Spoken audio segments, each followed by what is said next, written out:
made me forget my book.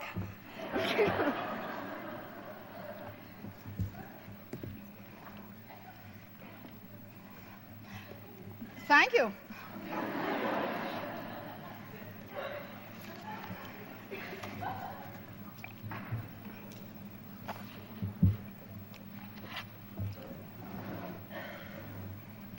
I'm going to begin with a short story, very short story, because I think there are still people coming in. And can you hear me back there?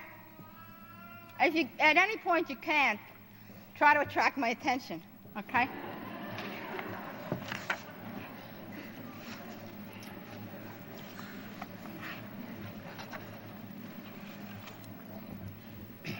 This story is called Once.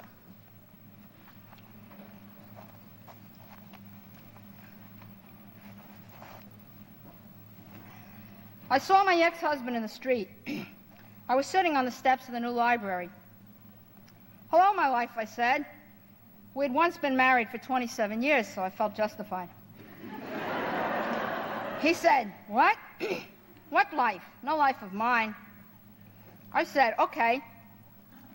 I don't argue when there's real disagreement. I got up and went into the library to see how much I owed them. The librarian said $32 even, and you've owed it for 18 years. I didn't deny anything, because I don't understand how time passes. I have had those books. I have often thought of them. The library is only 2 blocks away. My ex-husband followed me to the books return desk. He interrupted the librarian, who had more to tell. "In many ways," he said, as I look back, "I attribute the dissolution of our marriage to the fact that you never invited the Bertrams to dinner." "That's possible," I said. "But really, if you remember, first, my father was sick that Friday. Then the children were born.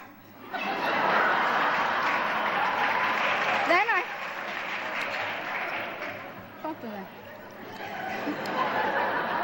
Then I had those Tuesday night meetings. Then the war began. Then we didn't seem to know them anymore. But you're right, I should have had them to dinner." I gave the librarian a check for $32. Immediately, she trusted me, put my past behind her, wiped the record clean, which is just what most other municipal and/or state bureaucracies will not do. I checked out the 2 Edith Wharton books I had just returned, because I'd read them so long ago, and they are more apropos now than ever. They were The House of Mirth and The Children, which is about how life in the United States in New York changed in 27 years, 50 years ago. "A nice thing I do remember is breakfast," my ex-husband said. I was surprised. All we ever had was coffee. Then I remembered there was a hole in the back of the kitchen closet which opened into the apartment next door. There, they always ate sugar-cured smoked bacon. It gave us a very grand feeling about breakfast, but we never got stuffed or sluggish. "That was when we were poor," I said. "When were we ever rich?" he asked. "Oh." "As time went on, as our responsibilities increased, we didn't go in need. You took adequate financial care," I reminded him. "The children went to camp 4 weeks a year and in decent ponchos with sleeping bags, just like everyone else. They looked very nice. Our place was warm in winter, and we had nice red pillows and things." "I wanted a sailboat," he said, "but you didn't want anything." "Don't be bitter," I said. "It's never too late." "No," he said, with a great deal of bitterness. "I may get a sailboat. As a matter of fact, I have money down on an 18-foot split rigger. I'm doing well this year and can look forward to better. But as for you, it's too late. You'll always want nothing."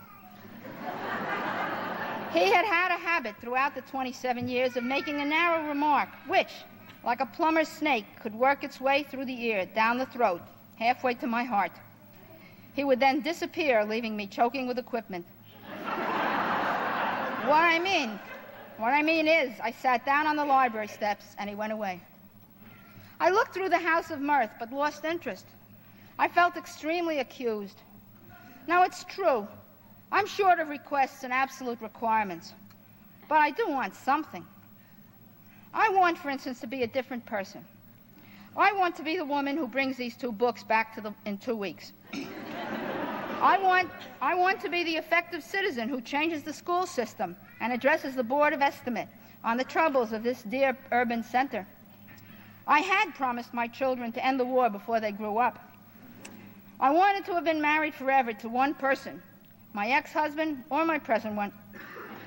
Either has enough character for a whole life, which, as it turns out, is really not such a long time.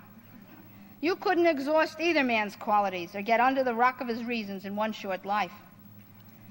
Just this morning, I looked out the window to watch the street for a while and saw that the little sycamores the city had dreamily planted a couple of years before the kids were born had come that day to the prime of their lives. Well, I decided to bring those 2 books back to the library, which proves that when a person or an event comes along to jolt or appraise me, I can take some appropriate action, although I am better known for my hospitable remarks.